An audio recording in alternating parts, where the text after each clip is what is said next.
ଆପଣ ଦେଖିପାରୁଥିବେ ଏଇଟା ହେଉଛି ଧଣିଚା ହେଇଛି ଆମର ଫାର୍ମରେ, ଯେଉଁଟାକୁ ଆମେ କୁହାଯାଏ, ଏହାକୁ ସବୁଜ ସାର କୁହାଯାଏ। କ'ଣ ପାଇଁ ସବୁଜ ସାର କୁହାଯାଏ ନା ଧଣିଚା ମାଟିରେ ମିଶେ ଧାନ ଚାଷ ପୂର୍ବରୁ ଇଏ ଆମକୁ ଯବାକ୍ଷାରଜାନ 20 ରୁ 30 କେଜି ପ୍ରାୟତଃ ଦେଇଥାଏ। ହେକ୍ଟର ପ୍ରତି 20 ରୁ 30 କେଜି ଯବାକ୍ଷାରଜାନ ଦେଇଥାଏ।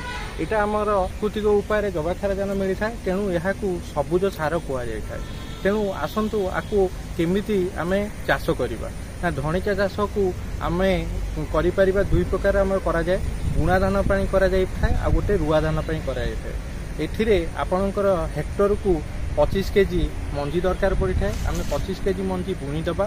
ତାର ଯଦି ଆପଣ ରୁଆ ଧାନ ପାଇଁ କରିବେ ତାର 45 ଦିନ ପରେ ଆପଣ ହଳ କରି ମିଶେଇ ଦେବେ, କିମ୍ବା ଯଦି ବୁଣା ଧାନ କରିବେ ତାର 21 ଦିନ ପରେ 2,4-D ପକେଇଲେ এটা କ'ଣ ହେବ ଆସ୍ତେ ଆସ୍ତେ ନରମି ଯିବ ଏବଂ ଧଣିଚା ମିଶିଯିବାର ପ୍ରାୟ ହେଉଛି 7 ଦିନ ପରେ ଆମେ ଧାନ ରୋଇ ପାରିବା କିମ୍ବା ବୁଣି ବି ପାରିବା।